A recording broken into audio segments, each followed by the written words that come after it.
A deceitful imposter. Did you know government is stealing this from you? Brandon Gentili.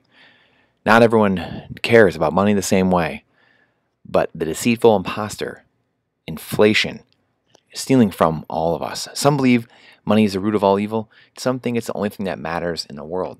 Some could care less and don't have an opinion. So let's change it up a little bit. Let's talk about what money actually represents. Money gets a bad rap. Maybe this will resonate a little more. Wealth is your time and your freedom. That's all wealth is. I have a video recently talking about how to measure your wealth because it is time.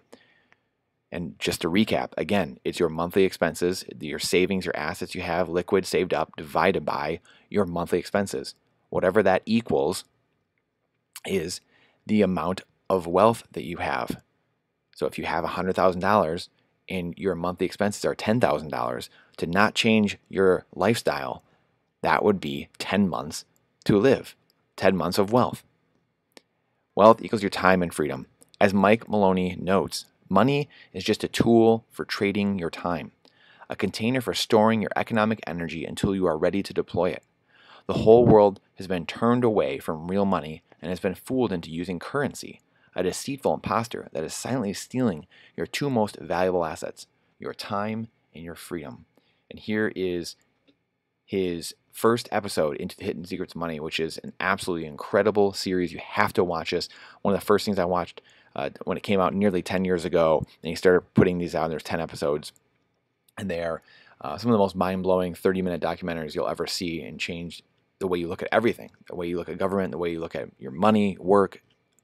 They're incredible. And again, only 30-minute episodes. You can binge watch these just like you do Netflix. Do you value your time? Your blood, sweat, and tears spent toiling away from family and friends and loved ones, working for something or someone else just to get by. Through the expansion of currency, the debasement of currency, which causes inflation, governments steal your time and your freedom from you. So it's not that you're having your money stolen. It's your time that's stolen. And that switch there is what unlocked everything for me 10 years ago. And hopefully it does for you as well. Money is a container of our time, and by the government debasing its currency and printing more and more of it, they are robbing you of that very time that you can never get back or buy more of. What is money? So what is money? Robert Breedlove, again, talks about this a lot. It's a great podcast about what is money. But Mike Maloney, I think, has the simplest of explanations, and again, it's in episode 1 of his Hidden Secrets of Money. Currency is a medium of exchange, a unit of account, is portable, durable, divisible, and fungible. That's currency, and that's what we think of when we think of dollars. And fungible just means, what the dollar in my pocket buys the same as the dollar in your pocket. That's what fungible means. Money, though, is a medium of exchange, a unit of account, portable, durable, divisible, fungible, and a store of value. That is money. So we use currency. Everyone calls it money, but it's truly currency. The dollar is a currency. It's not money. We have just been told that it's money. Again, money is a store of value. It actually holds your economic time and energy spent and doesn't leak away through inflation. It doesn't leak away the silent tax paid back to the government. That is theft. It's not any clearer than that. It is theft. They are stealing your money, your property. Marxism is the abolition, the abolishment of all private property. Money, your time, your energy, everything, that's yours. That's not the government's. The government doesn't provide goods or services. They are stealing your money, your property from you. And now it takes more time to pay for the same goods and services as they debase and print more currency. So it takes more and more time. It takes more time. Say 100 years ago, it took 1 month to buy 1 month of wages to buy a car. Now it probably takes 5 months. It probably takes 8 months, right? So if an average car costs $30,000, it probably takes a year. I think it's $40,000 now or somewhere around there. I just saw a stat recently. Maybe the average new car is $40,000 or $48,000.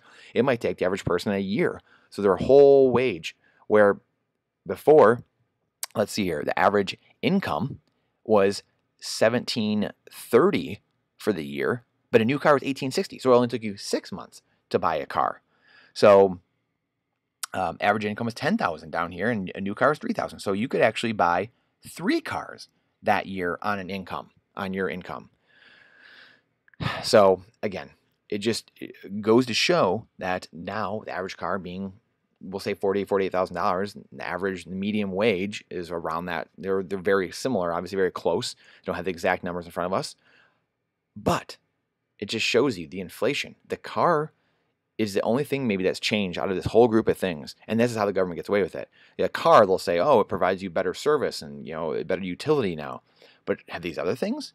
Why is an egg 18 cents here in 1938, but eggs are 45 cents per dozen? Why have they gone up 3 times? Are the eggs 3 times tastier? Are they 3 times healthier? Are they 3 times more valuable? So anyway, we can go through that, but it really is, it brings it out to light. Again, as you can see below, it takes more dollars since 1971, since we've gone off the dollar, the gold standard. It takes more hours just to buy one share of the S&P 500. And this goes, I love these charts that go all the way back to 1860. You can see it takes more and more and more and more and more of the dollars to buy the same share of the S&P 500. Money is just money. You can always make more of it. You cannot make more time. It is the most valuable asset we have as human beings. Elites are stealing it. Months, years, they're stealing decades off of your life from your loved ones or away from things you want to be doing by inflating the currency and printing fiat. They are stealing the time you could be working with your favorite charities, saving the earth, or working at the hospital, working with kids in need. Or they're stealing time away from your kids and missing their games, missing their dance recital, missing their art show because you are on the hamster wheel having to work late, having to work weekends, having to work 3 jobs, having to travel to Chicago Monday through Thursday, and it won't be back till the weekend every single week over and over, missing your kids' lives. How do we change the system? Well, by leaving it. Either voting in people that are freedom-based, which, again, is a tall order, voting in people that respect the Constitution, respect freedom, respect your liberties, or respect private property, or by jumping into a parallel system being built the last 13 years right under most people's noses. The central bank digital currencies that most governments are working on will be a continuation. They will be, mark my words, they will be a continuation of the fiat system we have now, or the proof of stake in crypto will be the same thing that Ethereum's going to and 99% of the other altcoins. There will be a continuation of that. CBDCs, central bank digital currencies, and anything proof of stake in the crypto world is not the answer. Guaranteed. I will guarantee it. These are centrally controlled points of failure, once again, that do nothing for the average person but enslave them with even less privacy and control. I predict that we will see the massive market crashes that people have been calling for years now, and the Fed and the elites will let the shoe finally drop and won't bail people out once they are ready to roll out the CBDC. That will be the transition point. When they are ready to roll out the central bank digital currencies, then you'll see the shoes drop.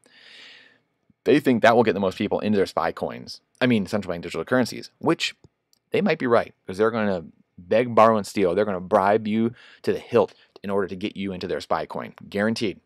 Absolutely guaranteed. This is not negotiable. This is what they've talked about and written about and done videos about for years.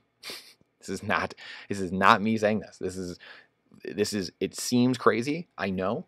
Seemed crazy to me at first, but when you look at it through the lens of control, through the lens of power, through the lens of Marxism, what they want and what they study, their mentors, their messiahs, the Karl Marxes of the world, these people that have been the authors of really roasting tens of hundreds of millions of their own people in the last almost 2 centuries, then you understand why they want these things. How do we see the devastation clearly? Find an asset that you can measure against that isn't moving. This is how we can see clearly, how we can read between the lines, how we can understand what's undervalued and overvalued and what's actually going on and what's a good investment and what's not a good investment. Again, find an asset that you can measure against that isn't moving. The problem many have, and I've had this problem many have had, is not having a controlled experiment. When you measure other goods and services against the dollar or other fiat currencies, it's moving all over the place because these dollars are worth less and less every day, and the interest rates are constantly moving. So you, by definition, don't have a free market. You don't have real price discovery. You have these movements, these fluctuations, these crashes, and these booms and these busts because of a manipulated crony system. We do not have free market capitalism. We have a crony capitalist system, maybe a state-controlled capitalist system.